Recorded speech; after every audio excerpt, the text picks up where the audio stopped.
업무상재해 어떠세요? 좀 딱딱하게 들리시나요? 근데 이 법률 용어 뒤에는요, 한 사람의 인생, 또 한 가족의 삶이 걸려 있을 수 있거든요. 이게 생각보다 되게 복잡하고 어렵게 느껴지는데 오늘 제가 아주 명확하게 한번 파헤쳐 보겠습니다. 자, 바로 이런 질문에서부터 시작해보죠. 이게 실제 상담할 때 가장 많이 듣는 질문 중 하나래요. 야근하고 퇴근하다가 회사 정문 앞에서 넘어졌어요. 이것도 산재가 되나요?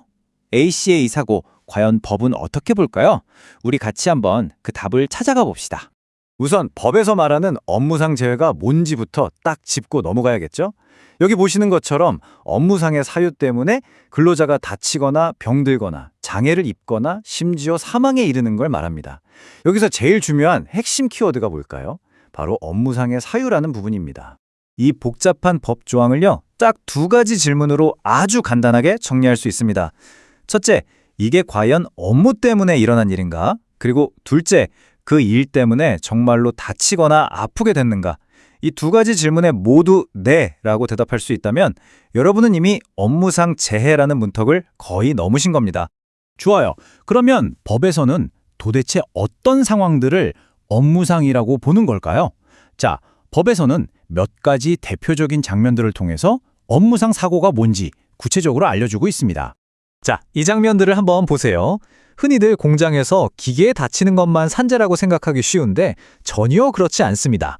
사무실에서 그냥 서류 옮기다가 넘어져도, 회사가 관리하는 계단 난간이 낡아서 부서지는 바람에 다쳐도, 심지어는 회사 체육대회에서 다치거나 구내식당에서 밥 먹다가 사고가 나도 이 모든 게 업무랑 연결고리만 증명되면 업무상 사고로 인정될 수 있다는 거죠. 생각보다 범위가 넓죠? 그런데 그냥 사고가 났다 거기서 끝나는 게 아닙니다. 이게 정말 중요해요. 사고가 났다는 사실과 그로 인해 내가 다쳤다는 결과 사이에 아주 튼튼한 다리가 하나 놓여야 하거든요. 그 다리 이름이 바로 상단인과 관계입니다. 이 다리 어떻게 만들어야 할까요? 법률적으로는 이렇게 정의를 합니다. 일반적인 경험과 지식에 비춰볼 때 이런 종류의 사고가 나면 보통 이런 결과가 발생한다고 인정되는 관계. 좀 어렵죠? 근데 이 개념의 핵심은 생각보다 아주 간단합니다. 바로 이거예요. 이 모든 어려운 법률 용어를 싹 걷어내고 나는 남는 질문 딱 하나입니다. 아니, 상식적으로 생각해서 이 사고 때문에 이 사람이 다친 게 맞잖아. 이게 바로 상당 인과관계의 진짜 의미입니다. 여기서 정말 많은 분들이 오해하시는 걸 하나 바로잡아야 합니다. 이 슬라이드가 그걸 딱 보여주는데요. 왼쪽이 흔한 오해고 오른쪽이 진짜 기준이에요. 법원에서는요, 100% 완벽한 의학적, 과학적 증명을 요구하지 않아요. 그리고 보통 사람 같았으면 괜찮았을 텐데 이게 아니라 원래 좀 아픈 곳이 있었거나 몸이 약했던 바로 그 근로자의 입장에서 모든 상황을 종합적으로 본다는 겁니다. 이게 핵심이에요. 다만 한 가지에 꼭 기억해야 할 게 있습니다. 이 인과관계라는 다리를 놓아야 할 책임은, 그러니까 이걸 증명해야 하는 책임은 근로자 본인이나 가족에게 있다는 점입니다. 그래서 진단서, 동료들의 이야기, 내가 썼던 업무 일지, 이런 모든 것들이 이 다리를 만드는 아주 중요한 재료가 되는 거죠. 자, 그럼 이제 전문가들은 이 복잡한 사건들을 어떤 틀로 분석하는지 한번 볼까요?